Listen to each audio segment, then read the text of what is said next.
नमस्ते किसान भाइयों, मैं विजय कुमार तासगांव। ये शेड्यूल लैब फिर एक बार आपसे कम से कम खर्चे में हाई यील्ड कैसे निकालेंगे इसके बारे में हम आपसे बातचीत कर रहे हैं। देखिए, खरपतवार कैसे यूज करेंगे अभी इस सीजन में, यानी कि तन कंट्रोल में कैसे रखेंगे इसके बारे में आपसे बात करने वाले। इसका असर सूक्ष्मगण निर्मित पर भी होता है, बहुत होता है, इसीलिए उसका मैनेजमेंट अच्छी तरह से करनी चाहिए। देखिए, हमने पहले खड़ छटनी की, उसी वक्त हमने हल्की मशक्कत की, बगीचा पूरा स्वच्छ किया, शेनखड़ गोबर डाल दिया, बगीचों को पानी दे दिया। बाद में कम से कम 22 या 25 दिन तक तन नहीं आता। 25 टू 27 28 डेज तक हमें क्या करना है, उसी दौरान तणनाशक का स्प्रे करना है। आपके हिसाब से कौन सा भी कर लो, ग्रामोजोन कर लो या ग्लाइफोसेट कर लो, यानी पेरामेक्वाड क्लोराइड कर लो या ग्लाइफोसेट कौन सा भी कर लो, जो अनेक नाम से बाजार में आता है, जो सस्ता वाला है वो लीजिए। बाद में हमें 30 टू 60 डेज तक, यानी 30 दिन से 60 दिन तक कौन सा भी खरपतवार नाशक स्प्रे बगीचे में नहीं करना, कौन सी भी हालत में नहीं करना। अगर तन बढ़ जाएगा तो भी अच्छी बात है।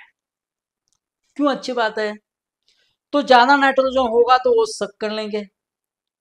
ऊपर अगर हमने थ्रिप्स का स्प्रे कर दिया, कीटकनाशक इंसेक्टिसाइड स्प्रे कर दिया, तो ऊपर का जो थ्रिप्स है वो नीचे गिर जाएगा, वो ऊपर बाद में नहीं आएगा। क्योंकि क्या होगा, नीचे का जो तन है, जो खरपत है, वो उसके ऊपर डिपेंड रहेगी।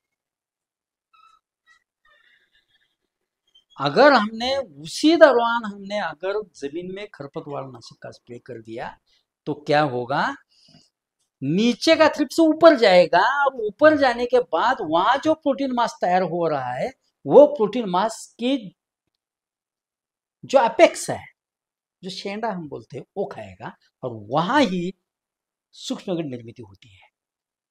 और वो खानेगा तो जहां सूक्ष्मगण निर्मित होती है वो जगह ही खाई जाएगा।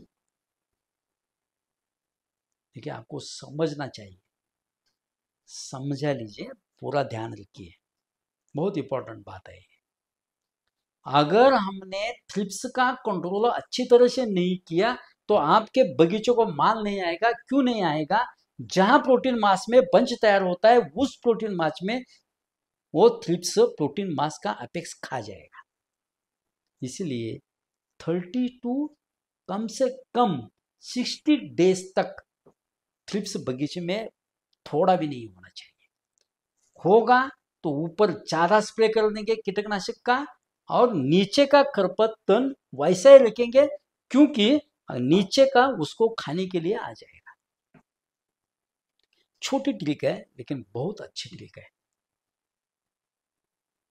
इसलिए हम मराठी में बोलते हैं तन देई धन। खरपत भी आपको पैसा बचाता है। किसान भाइयों, हम ऐसे ही छोटे छोटे अंगूर के बारे में जो टिप्स है, इसके बारे में जरूर बात करेंगे। इसीलिए मैं फिर एक बार आपसे विनती करूँगा कि चैनल अच्छा लगा हुआ तो जरूर लाइक कीजिए, कमेंट भी जरूर कीजिए, सब्सक्राइब कीजिए और ज़्यादा से ज़्यादा शेयर कीजिए। Thank you.